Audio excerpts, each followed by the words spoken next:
Well,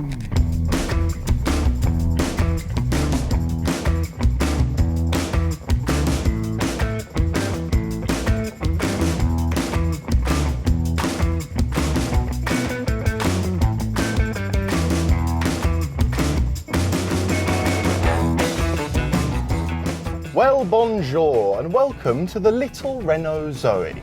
Are you ready to have your mind blown? This car is nearly 9 years old now. It was first released in 2012 and it's still going strong. Last year they sold 99,000 of these things in Europe alone, making it the best-selling EV in Europe in 2020, beating the you-know-what by over 10,000 units. This car has quietly been a huge success for Renault and we have featured it on the channel quite recently, but I thought it might be worth getting it back in for an updated review because something rather significant has changed in the last year or so. After having the playground all to itself for the longest time, the Renault Zoe finally has some proper competition. You see, 18 months ago, if you wanted a small electric car, your options were a Zoe or tying two electric scooters together with a length of rope. But today, the Peugeot E208, Honda E, Mini Electric, VW ID3, Fiat 500e all want a piece of the action. So the burning question is, has the old Zoe got enough tricks under its beret to keep the young whippersnappers at bay, or has it fallen behind? All will be revealed over the course of today's video, and I do just want to caveat this video very quickly by saying this. The Zoe is a good little car, but it's undeniably not the most exciting automobile. One could even go as far as to describe it as a bit dull. So what I'm going to do across the course of this video is, if at any time I think things need livening up a bit, I'm just going to drop a random mind-blowing fact into the video, just to liven things up. So this is the Renault Zoe R135. This is fully charged. And did you know that cannibalism is technically still legal in the US? Yes, it's the Great EV Giveaway. Don't forget to subscribe and enter for your chance to win all sorts of prizes, including one of 4 electric cars.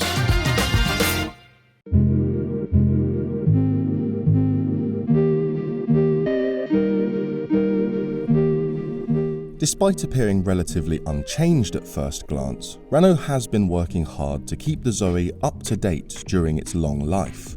Design-wise, the changes are limited to a slightly different face, updated brake lights, and a new, sleeker cabin design. The biggest change is to the hardware. The Zoe's battery is now 25% bigger as standard, meaning the range is still truly class-leading. Drive it carefully and you'll be comfortably getting over 200 miles from a charge.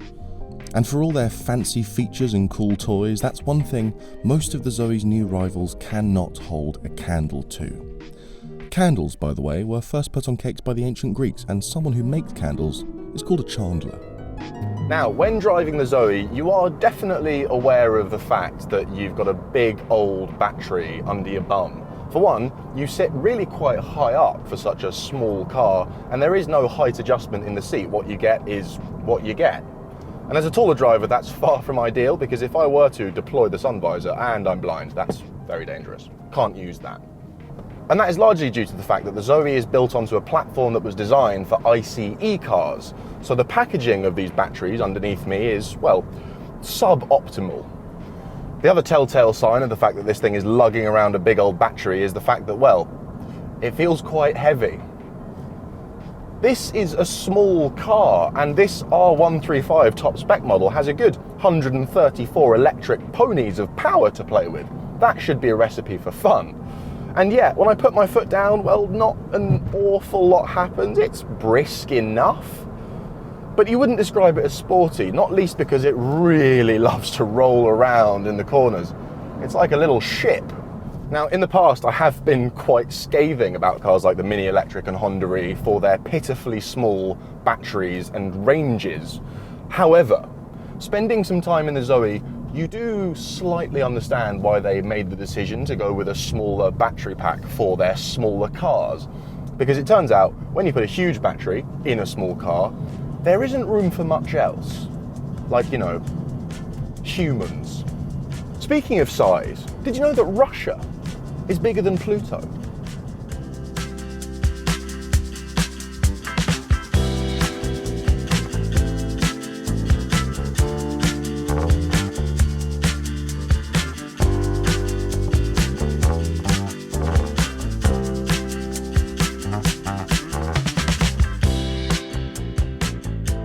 Now inside the Zoe, things have really moved on from the early models, and I think it just looks a lot more premium than it used to. In particular, big fan of these seats in the top spec version. This is a fleather, that's a faux leather, as it should be, in an electric car. And I'm a big fan of this textured material that we got in the middle of the seats and on the door panels here, which is made from recycled seat belts.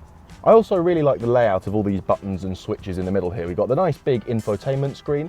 Lower spec cars get a slightly smaller one. We've got some rotary dials for the climate control, gear selector here, quite a nice looking thing, and a wireless phone charging pad down here. It's all very straightforward, very intuitive, very familiar.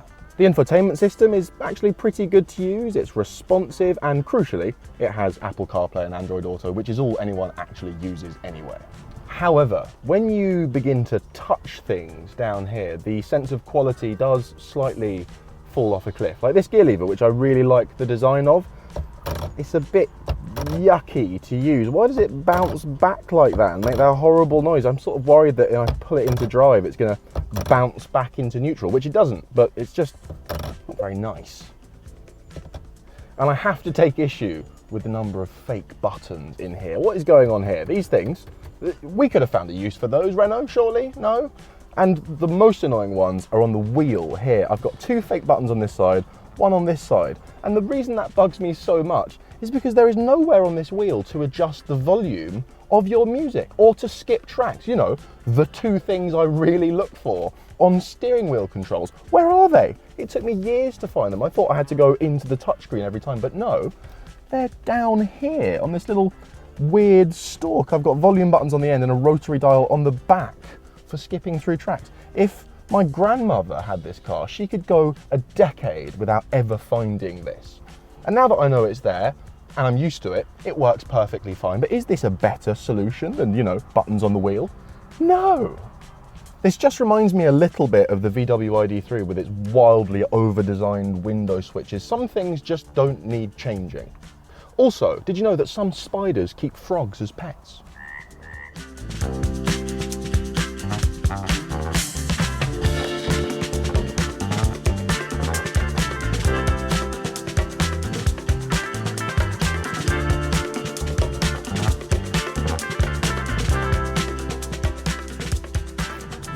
I'll tell you one thing I really do like about the Zoe, it's a comfortable little car. And I wasn't really expecting that, because normally when you cram a big battery into a small car, what you then have to do is stiffen up the suspension in order to accommodate that extra weight. But not the case in here. It's lovely and squashy, comfy seats, big squashy springs. It is very supple, both at low speed and motorway speed. And that squashy suspension, of course, is the reason why it loves to roll around so much when you hurry it along a little bit. But that's a choice that Renault have made to prioritise comfort over dynamism, and frankly, I'd say it's probably the right choice. I've got a one-pedal driving mode, which is very easy to swap into. I just pull the lever back here, swap between D and B, very straightforward, works really well, pretty much brings the car to a full stop, which is a bugbear of mine when the one-pedal mode slows the car right down but doesn't stop it completely. Annoying. Not the case here. And it is just a range beast, this thing. It feels so weird getting so much mileage out of such a small EV. If you really look after it, on a warm day like today, if you're doing mostly urban driving, you'll be closer to 300 miles than 200. Earlier this week, I drove this thing to Goodwood and back, which is quite a drive from where I live in East London.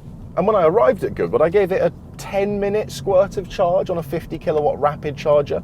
And that was more than enough battery to then get me back home the next day with 60 miles of range to spare. This is still one of very, very few small EVs that can venture beyond the city without inducing range-related headaches. If I'd done that journey in a Honda E or a Mini Electric, I would have had to fully charge it upon arrival at Goodwood, and it would have been squeaky bum time the whole time home. I would have had the aircon and volume of radio on the lowest setting just to eke out those extra miles. No one wants to have to do that. With its big range, comfy ride and well-equipped cabin, the Zoe is still an impressive little package. But is it impressive enough to still be the best option for the money? I'm not so sure. Look, I really like this little car. It has been so painless to live with for the last week, whatever kind of driving I've been doing, and I have done all sorts in it. It's simple, it's easy to drive, it's comfortable, it's got big range, and if that's all you're looking for in a small electric car, it may still well be the one for you. But if I'm being very, very honest, I do think that the Zoe has been slightly left behind. I do think that the competition has just improved too much, too fast for this car to keep up with. In 2021, I just don't know if this recipe of small car, huge battery, crammed into a platform not designed for electric vehicles really makes that much sense to me anymore. And that is largely because I've seen just how much better electric cars can be, particularly smaller ones, when they're built using proper EV architecture. I know I go on about this every video. I know I'm starting to sound like a broken record, but I'll happily die on this hill if I have to.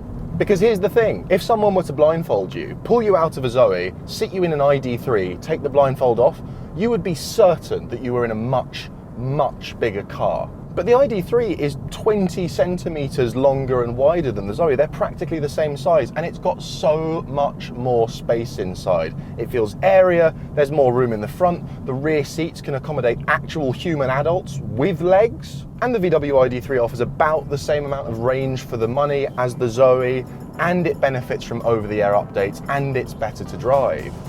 And if you're not that worried about range, if you're just looking for a second car for city driving only, there is a multitude of options that are just a bit more interesting than the Renault. I'm talking about the Honda E, which is just a fashion statement on wheels.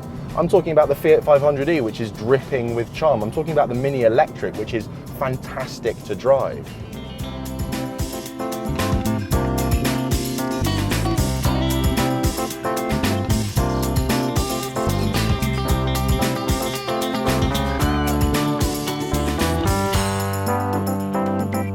As I said before, I really do like this little car, and above all else, I respect the significant contribution it's made for the EV cause. I mean, they've sold loads of them.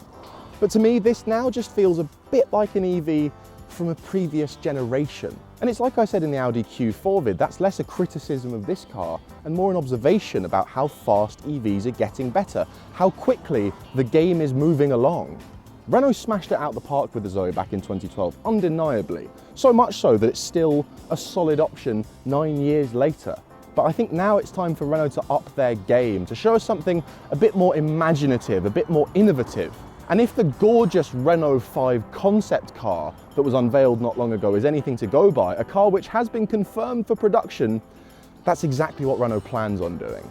So there we have it, the Renault Zoe, perhaps no longer the king of small electric cars, but still a very lovely little thing. Do let me know in the comments, what's your current favourite small electric car? Please make sure to like and subscribe if you haven't already. And did you know that you can't hum while pinching your nose? And if you have been, thanks for watching. You're trying it, aren't you?